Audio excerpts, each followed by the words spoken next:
Buenas tardes, somos Luisa Fernanda Morales y quienes habla Jennifer Restrepo. Vamos a dar respuesta al parcial número 3, al punto número 2 del parcial.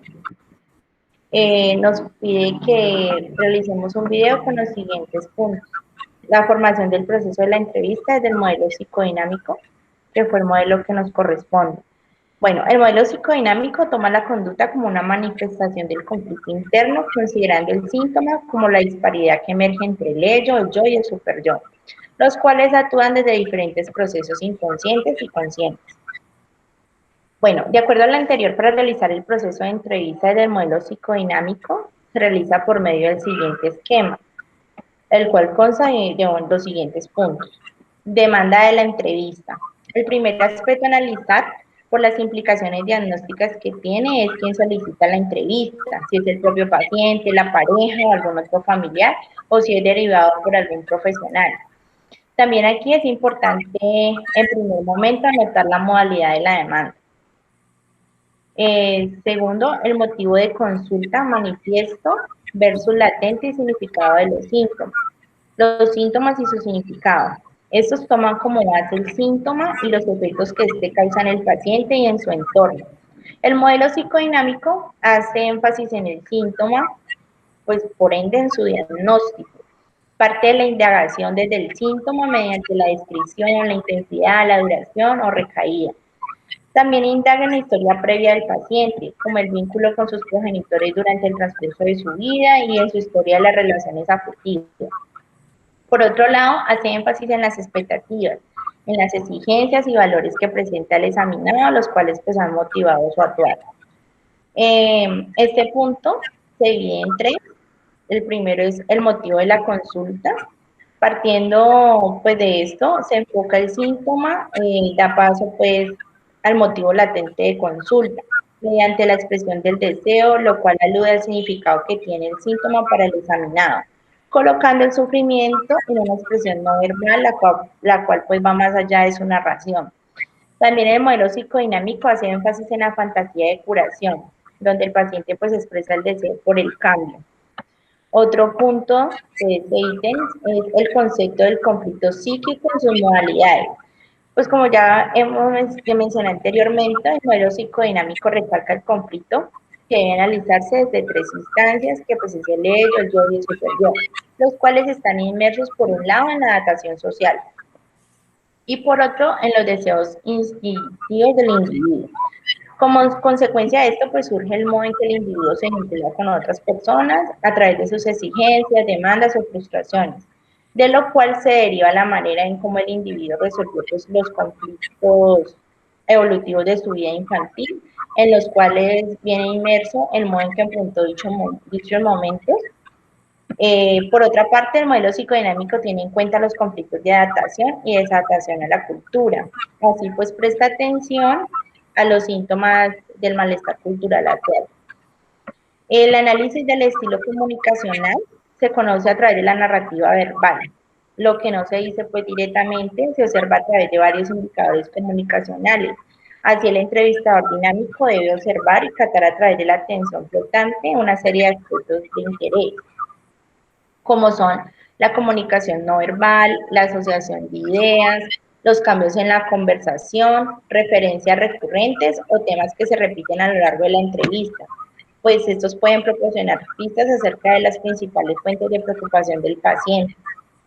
Otros son las inconsistencias y los vacíos, o incluso pues bloqueo de la mente o quedarse en blanco.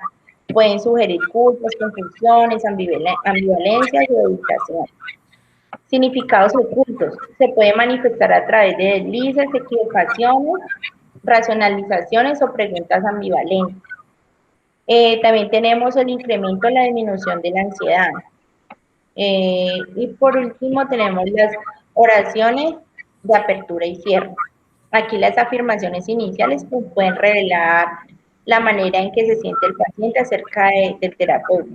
En ocasiones pues, puede indicar algo que tiene importancia en su vida. Y las de cierre pueden revelar qué es lo que significó para él dicha entrevista. Listo, para continuar con la formación del proceso de entrevista que nosotros tomamos, también tuvimos en cuenta lo que fue los mecanismos de defensa y ajuste a la realidad. Estas son estrategias de mediación entre los conflictos del ello, el yo y el super yo. Y pueden producir gratificaciones porque permiten salir airosos de los conflictos, pero pueden ahogar y restringir la capacidad cuando, yoaica, o sea, el yo, cuando se usan de forma abusiva. ¿Sí? Dentro de estos mecanismos de defensa encontramos dos tipos, que son las defensas primitivas, como la negación, la proyección, la introyección, disociación, aislamiento, regresión y represión. También están las defensas maduras, como la racionalización, conversión, evitación, desplazamiento, identificación, simbolización, información relativa, sublimación. Entonces, para realizar la entrevista debemos tener claro los mecanismos de defensa que el paciente está teniendo. Por otro lado está, bueno, el análisis de la transferencia y la contransferencia. De acuerdo a la transferencia podemos hacer énfasis que es una interacción con el entrevistador, es decir, con el terapeuta. Entonces, el entrevistado produce transferencias. Esto es reediciones, reformulaciones de impulsos y fantasías que son una expresión de una tendencia típica de la especie humana, de sustituir a una persona con lo que se tuvo una experiencia anterior por la persona del entrevistador. Entonces, también se debe analizar lo que es la transferencia y la contransferencia, es decir, la dinámica que hay entre el paciente con el terapeuta y asimismo los sentimientos que emergen del terapeuta hacia el paciente. Las técnicas que utiliza el entrevistador psicodinámico para movilizar, hacer entender y comprender al paciente lo que ocurre son la clarificación, la confrontación, señalamientos e interpretación. Eso tiene como objetivo básico pues que el entrevistado realice el INSINC con el problema. El INSINC ha sido definido como la capacidad de darse cuenta, de tomar conciencia en forma súbita de una realidad interior que normalmente había permanecido inconsciente y que normalmente conlleva cierta emocionalidad. Y ya para llevar desde el proceso de entrevista, el final de la entrevista, esta sería la tercera etapa, se conoce con el nombre de cierre de entrevista. ¿Sí? Su objetivo consiste en consensuar los objetivos de investigación diagnósticos alcanzados durante la entrevista inicial. Se inicia con una suave indicación del entrevistador respecto a que se acerca al final de la entrevista. El objetivo de esta aclaración es, primero, ofrecer al paciente la oportunidad de aclarar aquellos malentendidos en que se hubiera podido incurrir el entrevistador. Brindarle al entrevistador la posibilidad de comunicar cualquier información que hubiera quedado retenida por diversos motivos. Y citarle nuevamente a una entrevista, la cual culmina con la despedida formal, que consiste en los rituales sociales habituales de una despedida. Entonces, el otro punto que se nos pide para desarrollar la entrevista es la utilización de formatos para la entrevista y la evaluación. Entonces, a continuación voy a presentar un formato. Voy a compartir la pantalla.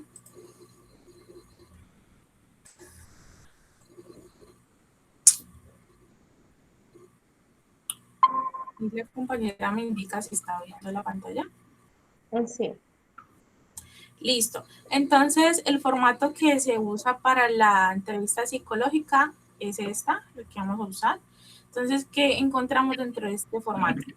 Están los datos generales como el nombre, el lugar de nacimiento, el sexo, el estado civil, el nivel educativo, si fuma, si ingiere bebidas alcohólicas, también antecedentes clínicos y psicológicos, por ejemplo, si tiene alergias, si toma algún medicamento, si tiene alguna enfermedad que haya sufrido durante la niñez, si ha sido intervenido quirúrgicamente, si ha sido hospitalizado. Y aquí dice que marque con una X en su vida si ha presentado algo de lo que a continuación se le presenta. Entonces, este cuadro nos permite identificar si el paciente ha tenido insomnio, si se come las uñas, si sufre pesadillas, si ha sufrido maltrato físico, si escucha voces, miedos o fobias, golpes en la cabeza, si ve cosas extrañas, si ha tenido, si tiende a orinarse en la noche, fiebre, consumo de drogas. Entonces, esto es importante que el paciente pues nos aclare para nosotros poder tener más información sobre también su historia sobre cuándo entró a la escuela, fue normal entrar a los 5 años, si fue más tardía, cuántos años tenía cuando entró a la secundaria, la edad del primer noviazgo, la edad de la primera relación sexual, si ha tenido dificultades con la ley, y en caso de ser hombre, pues si ha prestado servicio militar. Y por otro lado está el ítem de la información familiar, que también es muy importante tenerla en cuenta, como el nombre del padre, si está vivo, si está muerto, la ocupación actual, la información de la madre, la relación que tiene con sus padres, el estado civil de los padres y si ha habido alguna separación, cuál fue el motivo de la separación, cuántos hermanos tienen y aquí es importante si tiene hermanos con quién se lleva mejor. Esto es para conocer por las relaciones afectivas que tiene el paciente y si también existen antecedentes de alcoholismo en la familia. Bueno, y este formato de entrevista tiene una parte donde dice que cuenten una historia feliz o divertida y vivida en la familia. Entonces, de esta historia también podemos sacar bastante información muy relevante que nos va a permitir pues hacer hipótesis de un posible diagnóstico. Bueno, y voy a presentar, ay, perdón, por acá, un momento. El otro formato que también vamos a utilizar. Este lo va a explicar mi compañero. Gracias, compañera. Bueno, dentro de los formatos para la evaluación tenemos el examen de estado mental. Por lo general, pues este incluye los siguientes aspectos. Una evaluación de la apariencia general, como lo podemos observar en la presentación que está haciendo mi compañera. También sobre la conducta del paciente, los procesos del habla, pensamiento, la conciencia, el estado de ánimo y el afecto, la percepción, la orientación, la memoria, la atención y la concentración, la información general, la inteligencia y pues también la introspección.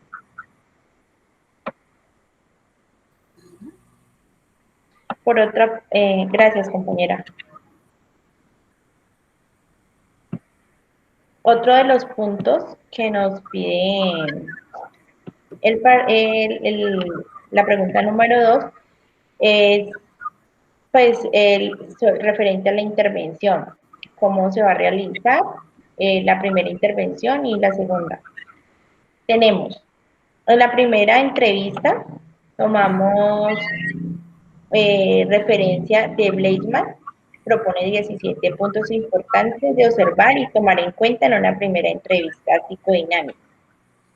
En el primero, es cómo se presentó el paciente, qué aspectos tenía, cómo fue su actitud corporal, su forma de mirar, fue directa, evasiva, dio la mano, cómo hablaba, su tono de voz, el ritmo, los silencios.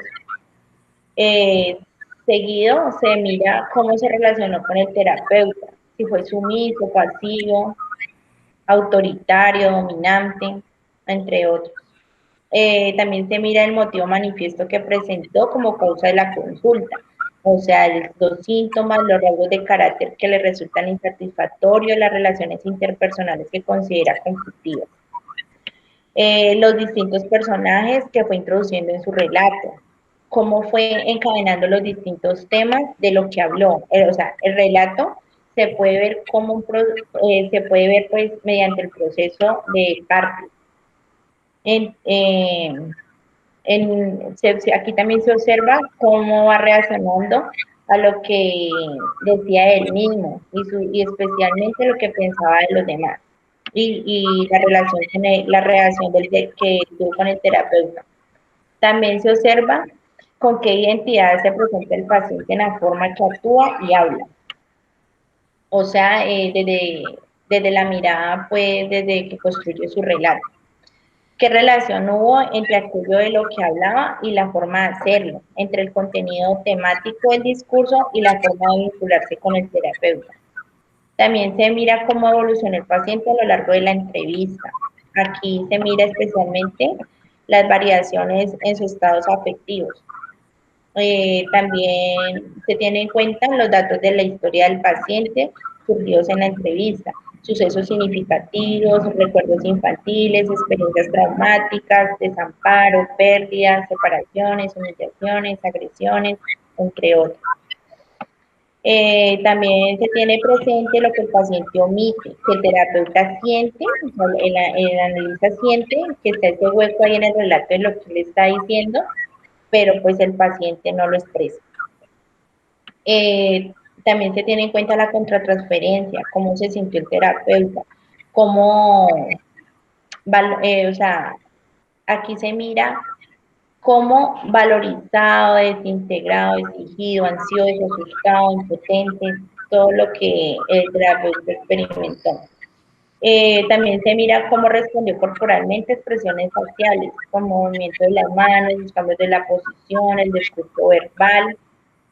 Bueno, el paciente si colaboró, si su colaboración fue excesiva, si se presentó hostil.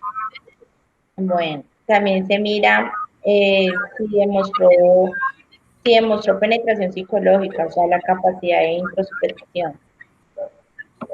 Por último, se analiza si el terapeuta logra algún indicio a manera de primera hipótesis tentativa sobre los deseos inconscientes importantes para el paciente. Como segunda intervención, tomamos como referencia la entrevista estructurada de Chambers, en 1987, la cual propone que en ella se combina el enfoque psicoanalítico sobre las interacciones paciente y entrevistador, con una técnica psicoanalítica para interpretar los puntos conflictivos y las operaciones defensivas de la interacción para detectar simultáneamente los síntomas de anclaje pues, clásico de la psicopatología. La atención del entrevistador se concentra en los principales síntomas o conflictos y cómo son reflejados hacia el propio entrevistador a través de modos particulares en la interacción del aquí y el ahora. El entrevistador comienza por pedir al paciente un breve resumen de sus razones para venir al tratamiento. Primero, aparte de una serie de preguntas. Primero,